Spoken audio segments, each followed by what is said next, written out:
Exodus chapter number 12. I'm trying to avoid Luke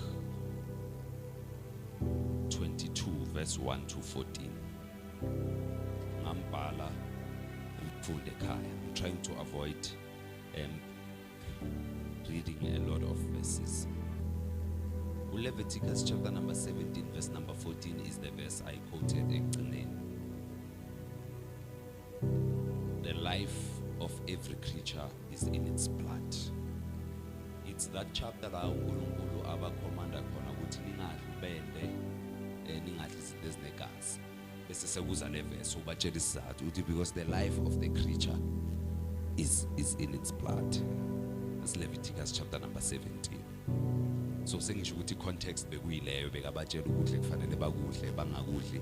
So uthi uma nidla inyama ke ningayidli negazi because the life of every creature is in its blood. So that's the principle. So nimazi Leviticus 17:14, just note it. No to Luke chapter number 22. Luke chapter number 22, I just want us to only read this portion, yaga Exodus. So I'm telling you what the other scriptures are saying. I'm summarizing for you instead of reading them because I read them. So you will have time to read them as well. Luke chapter number 22 is where verse number 1 uqala ngokuthi now it was the time for the Passover. That's what Luke chapter number 22 verse number 1 says. If you are okay bazalwane with opening while inkhuluma ubheke, it's not an issue. There's no law ukuthi ungavuli ngisakhuluma. Besho nje nibhale ukuthi mina ngingafundi la ngalonke because I wrote from verse number 1 to verse number 14. So I'm not going to read 14 verses now, so I can summarize it ukuthi le chapter 18. But when you have time you can go through the 14 verses. If you want to browse through now mankhuluma, you can browse through. So he told Peter specifically and he said, go and prepare the Passover. Bazalwane ngiyaxolisa uma ngishumayela nginokuba overwhelmed ngoba la things kunjalo. So manje ngiyizwa kuqala bese iyang ukuthi ngicabanga ukuthi uNkulunkulu unjani. Kunabantu lapha bathi ma SNS. Sengisho Passover yokugcina leyo ukuthi ngosuka khashelwa ngayo wathabathi isinkwa osihlephula wabonga wathi lokhu kumzimba wami lelika lendlu leyo abakuyo lapho. So what is happening is that uMatthew urecordile iLord's Supper, ne uJohn, right, because there are 4 gospels. 3 of them we call them synoptics. Like amelite synoptic lisho ukuthi similar.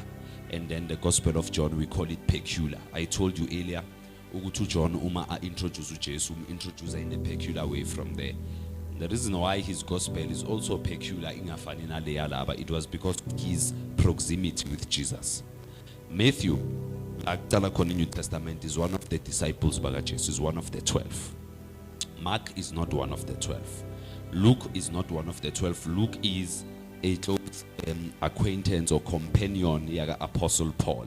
So uLuke ubhala incwadi ka Acts and then ubhala the Gospel of Luke. Luke was a medical practitioner ngiyabonga. So because of his proximity with Paul and eventually the proximity ngoba uma kuthathwa incwadi ziningi incwadi sengiyanisiza ke njengoba ngidlula because manje after COVID kube digitalized kakhulu. So a lot of us agcina se rely ku social media for the word. And then uma se rely ku social media for the word sihlangana ke na yonke inhlobo ethi ivula iBhayibheli. Uhlangana nabo Sifiso nathi sikhulumela into zethu ezishona le nan because when you are in this house you are in a safe haven ngoba you know what you are taught consistently. Nan bese uhlangana nami le ku Facebook noma ku Instagram or ku YouTube ngivele ngikhuluma into ehlahlathayo nje shona le uyabo. And then ngibe nami ngisebenzisa iBhayibheli. So senganisiza because the most common thing now is why le ncwadi zibe u66 because kunezinye incwadi eziningi zabo Enoch, zabo Makla and all kunezinye incwadi zabo Paul. Yabona bazalwane le ncwadi le bheka sengikhombile laptop. Yabona incwadi le niphethe. Akusiyiphutha. Bakuzikhona incwadi ezibhalwe bo Paul izikhona ukuthi kube nale incwadi ezikhona because I want you to have confidence in the Bible because it's God's word. Ungabi umzalwane who has confidence in any other thing other than the word. Why? Because if there's one thing mina I'm sure ukuthi uNkulunkulu is faithful to, kusho iBhayibheli, God is not a respecter of persons. uNkulunkulu is not going to be faithful to me because mina ngusifiso ngimnyama or ngoba ngimude or ngoba ngwakaNkosi. Akwenzi next lento leyo ngoba yenziwe uNkulunkulu lento engacabanga ukuthi uNkulunkulu fanele angihonore yona na yona iyenziwe uwe. That's why Paul athi I am what I am by the grace of God. So uma ngicabanga ukuthi uNkulunkulu fanele angihonore ukuthi nginceke yakhe ngenziwe nguye phela manje sekuzofanele azohonora into ayenze kimi. So ayikho into angayiletha kuNkulunkulu ukuthi yangihonorele lokho ngoba nokuthi ungathi mina ngiyanikela ya. Deuteronomy chapter number 8 verse number 18. It is he who gives us the ability to acquire wealth. Nalapho kwasanale malo iphethe Deuteronomy nguye okunikeza amandla okwenza ingcebo. So still angeke ubuye uthi mina ngenzele ngoba mina ngiyanikela. Lento phela lokuthi ube nale mali yokunikela uyena okunikeze yona. So still. So if there's anything that God is true to and into uNkulunkulu, yeah, ngoba leyo it impacts on him directly. Because uma ngayenzi into ayishoyo, then integrity yakhe yaquestioneka. And then uNkulunkulu bakhe bu questionable. Because why must I have a God who unreliable? People are unreliable because they are people, they have weaknesses. I could have said sivumelene sinomfundisi that we're not coming today ngaphandle kokuba unreliable sibe nephuncher or whatever, decide we're turning, we're going back to Middleburg. uNkulunkulu akanazi inkinga, akanazo ke inkinga yakhe. Akenzakalelwa yi-emergency uNkulunkulu ukuthi sekenzakalelwa into bekangayicabanga manje akasakhona ukufika azowenza lento bekakuthembise yona. Angeke yabo. So noma ngabe genuinely ngokwenhliziyo ngiyafuna ukuba la ngenzakalele accident, angeke ngisafika nama yikho into engayenza phela sengibheke phezulu ngisesibhedlela ngenze njani, ngeke ngifike la ngama drip futhi nabathe bazokdischarge kusasa sekucedile usho ukuthi sengiyolala khona. Ngeke uNkulunkulu azangene ekhaya accident, ngeke ahambe ngemoto uNkulunkulu yabo. Yeah, futhi akadingi nokuhamba, ukhona endaweni zonke ngeinkathi zonke. So akadingi futhi nalento yokuhamba yokuthi fanele asuke ephayiphi, ayinasidingo ngoba la kufanele asuke khona ukhona nalapho nala ukhona. So kuyafana, sikhuluma ngoNkulunkulu. Akalamba uNkulunkulu, akadli, angeke bathi uwile ufeyintile. God is a spirit. Ayikho into angeke ukuthi udinga provision uNkulunkulu unama resources. Ngintshelile kwasasecela ukuthi iresource yakaNkulunkulu iyohana izwi lakhe.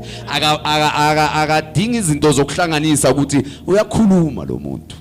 Makube khona vele kwabakhona vele uzidinga yena yona nakameso yena ameso avela good uphelele uNkulunkulu nakayiwana akana. That's why angana inkinga, akanayo crisis. Lento yakaSathane yaku Isaiah 14 thina si imagine crisis le yaku Revelations nale yaku Revelations 12 yokuthi and then a war broke out in heaven. Sicabanga iNetflix ngoba yabo abakhona lama movie wabo demon versus angels ayenzekanga njalo lento, ayenzekanga njalo ngoba there's nothing that can happen here that God cannot anticipate. Because uNkulunkulu omniscient unalento ekuthiwa yi-foreknowledge. And yeah, so uma uNkulunkulu a prophet ne, uma asinika i-prophetic word declaring the end in the beginning, kusuke uNkulunkulu usuka ngaprofeti njengomprofeti. uNkulunkulu usuka akhuluma into asho ngayo ngoba uyisicalo, uyisiphetho, nguye kuphela oqualified ngokukhuluma ngesiphetho ekuqaleni. So uzothi I will declare the end in the beginning ngoba uNkulunkulu akana fear yokuyikhuluma lento manje ukuthi ingamshintshela ingasabi. So nakati lento iyoba so akadawuthi ngoba uyazi ukuthi iso ngeke izimshintshele, angeke ize kumdlalekalela ngenye indlela kungasabile outcome bekacabanga ukuthi kuzoba yangeke. So aka prophet uNkulunkulu uyakhuluma bese umprofeti umalalele bese yena uyaprofeta. But uNkulunkulu akasumprofeti. uNkulunkulu makakhuluma uyinkosi, he declares the word. Usuka khuluma uNkulunkulu bese mina mangimlalela bese ngithi uNkulunkulu uthi sengiyakuprofeta ke mina bese kama prophet speak on because uNkulunkulu uthi uzokunikeza imoto yabo nami fanele ngibe nefaith ukuthi yo mangahlala ngamniki bazothi mina ngumprofeti wamanga uNkulunkulu kakanayo ke le crisis ukuthi lento mangahlala ingenzeki bazothi ubhudu uNkulunkulu akusasiyimi sengiala or uNkulunkulu akanankingi and uNkulunkulu akacompete neithixo and uNkulunkulu akadingi uziprova fanele sicale lapho uNkulunkulu so uNkulunkulu nakakhuluma into ayikhulumayo angeke ihlale ingenzeki ngoba ukwenza kwaNkulunkulu bazalwane uNkulunkulu akanazandla he's a spirit so akathi makakhulumile and then his hands will fail him uNkulunkulu usho njalo uJesu ku John chapter number 4 God is spirit. Those that worship him must worship him in spirit. Kusho ukuthi he is without form. Kusho ukuthi he is without shape. Kusho ukuthi uNkulunkulu uyakwazi ukwenza an action without relying on the organ. Akana mzimba uNkulunkulu. So akadinga izandla ukuthi akuphathe because akadepends nangezandleni ukuthi akufikele. So iBhayibheli malithi uzokongamela ngezandla zakhe. Alisho ukuthi unezandla, lisho ukuthi wena ngoba uunderstand ukuthi ukongamela kwenzakala ngezandla. So sizomnikeza lento ekuthiwa ianthropomorphism. Kusho ukuthi it's an action enikeza uNkulunkulu but sizokhuluma ngaye ku level yakho. Kusho ukuthi sizowehlisa from spirit yakho ngoba wena uunderstand ukuthi ubona ngamehlo. uNkulunkulu akadinga amehlo akaqwayizi. That's why bese ngizotholondoloza uIsrael akazeli ngoba namehlo angazela akanawo ngoba akadepende emehlweni ukubona uNkulunkulu. Ukubona uNkulunkulu akaboni ngeorgan ukuthi mase ngayomvala amehlo soba noNkulunkulu wempumputhe akanawo umoya. So ayikho into uNkulunkulu adepende kuyo even nala kuyo.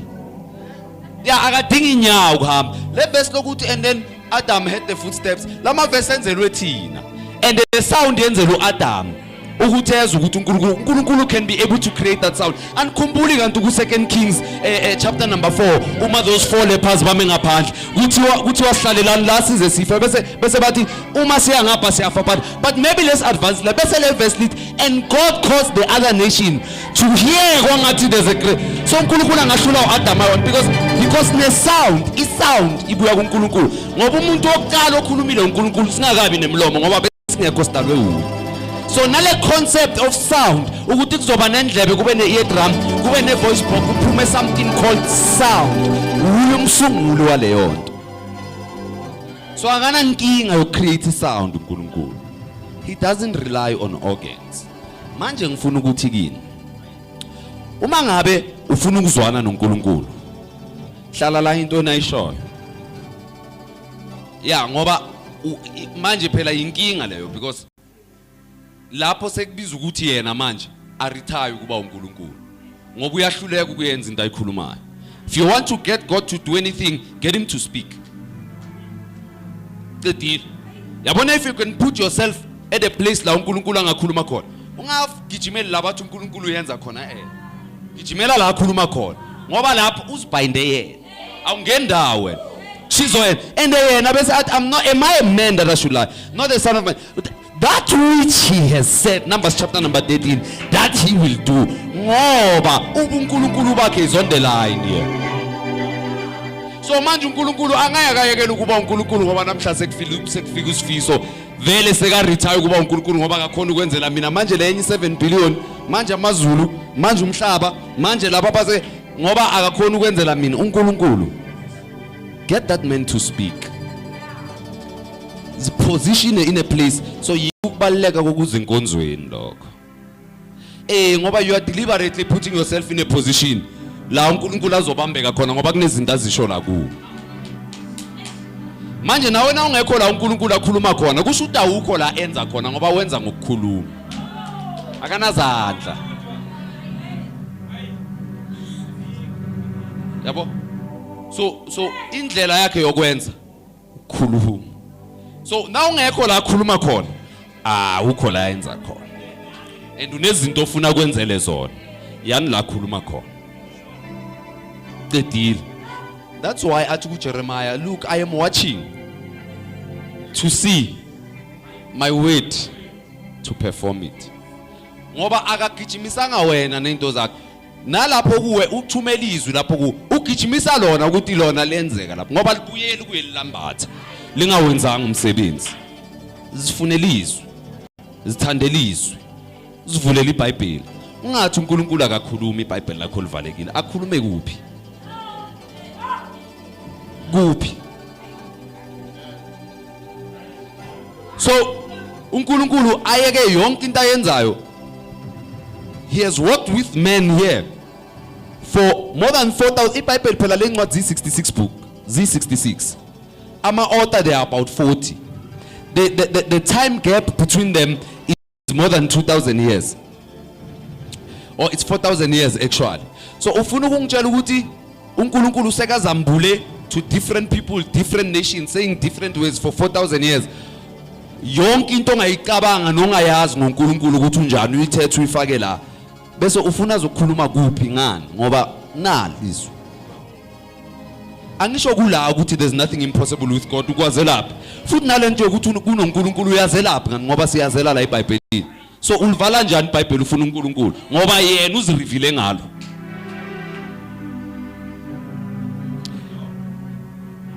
Yabona uma ufuna ukuzwana noNkulunkulu ibala akhuluma khona. Asikhulumeni ngalama verse lawa then bese siyachubeka. So ngifuna nilithande iBhayibheli nil appreciate. uJesu la uthi kuPeter hamba nolungisa iPassover. Ondo kaNkulunkulu is strange. Uyazi ukuthi labantu laba historically lama SNS. These people have been using a date before. Yabo I date yabo I 1 day behind. For their own reason. Bakholelwa ukuthi the Sanhedrin ngalesikhathi bakuphuma eBabylon mababuya from captivity eBabylon sengiyantshela reason yabo. Ukuthi makuphuma eBabylon ngoba nama dates aba distorted. Yabo because amaHebrew leyinyanga amaHebrew nina nizongazi kahle. AmaHebrew nginongiyikhumbula lento ngoba izoba la soyifunda khona kuExodus asuka. Ngoba amaHebrew bewangazinemi inyanga because of Exodus 12 verse number 1 and 2. So manje inyanga zabo sezinamagama njengaleyo leyo cala S2 wonke zonke lenyanga zinamagama zithole amagama mase baphuma eBabylon. Ushoot before baye eBabylon bezinganamagama bebathi the 7th month, the first month, yes, the second month bebangathi January February bebathi the first month, the 7th month. Ngizonitshela ukuthi nizobona ukuthi why. So uma babuya eBabylon uma lento zabo Shadrach, Meshach nabo Abednego phela bengafanelanga babe seBabylon ngisho kuze kwenzeke zonke lezi zinto abo Daniel emphandweni wengwenyama. That was the time they were in captivity. So uma baphuma no Nehemiah baphuma nabo Ezra baphuma nabo Zerubbabel baphuma in groups of 3 and so on. Uma aloka phuma lama groups aphuma sebayaphuma eventually bonke eBabylon. Baphuma ba inherite iculture yokunema ama months. So ama SNS bese athi wona khona lapha ama dates waba distorted. So nina ikhalenda nisebenzisayo iPassover ikusasa or inamuhla hayi kusasa. Nezwa. So uJesu makathi Peter hamba uye endlini of a certain man. Uyazi ukuthi labo ama SNS ngoba uJesu ngePassover lebo nabayisebenzisayo uyobe angekho nabayodla iPassover ngoba uyobe alenga. Manje fanele ayidle namhlanje bona bazoyidla kusasa ngoba yena kusasa uyazi ukuthi uyobe angekho nasebayidla bayoyidla ngaphandle kwakhe iPassover yangempela. Ngiyambona uNkulunkulu enimkhonzayo ukuthi unjani. So labantu kusukela eBabylon abazi ukuthi hayi babangama dates bebawabangela nethi losuku akhashelwa ngalo ukuthi nathi azoba nendawo nabantu kaIsrael azodla nabo iPassover khona azokwazi ukuhlalisa laba besazothi lo umzimba wami ngoba nathi until today siphila ngaloko. So labantu mabangawadistortanga lama dates besingeke sibe nayo le conversation yokuthi sazi ukuthi umzimba isinkwa. So kwenzelwa nathi ukuthi kube njalo ngoba uNkulunkulu bazalwane ngoba uNkulunkulu unamandla okwenza noma yini ayifuna. Anganibangisa into engekho. Abapriest namaLevi nabaSaddusi babanga nama SNS into engekho babanga idate yakhona ishiyana ngelanga eli1 one day beyenzelwe lo ukuthi nethi uJesu ngale azoyidla ngoba nemfihlo ziyophuma kule tafula. Le tafula libalekile ukuthi yokhashelwa ubani sozwa kule tafula engizofaka naye uyena ozongikhaphela. Uyayibona ukuthi lento esiphambana omunye wenu la uzongiphika la manje uma ngayidli Passover lezi zinto angeke zize ziphume la kuzoba ngathi ukubethelwa kwakho imistake kanti efanele asikhulume lezi zinto ezingakenzeki so that sibone nesovereignty noma isiphambanweni ukuthi God is in charge ngoba yonke into eyenzekayo yenzeka the way yasho ngakhona. The cross was not a moment of weakness. His death was not a moment of weakness. Bekuyisikhathi sakaNkulunkulu sokushowcase ukuthi kahle kahle yena uyinhloboni yalenta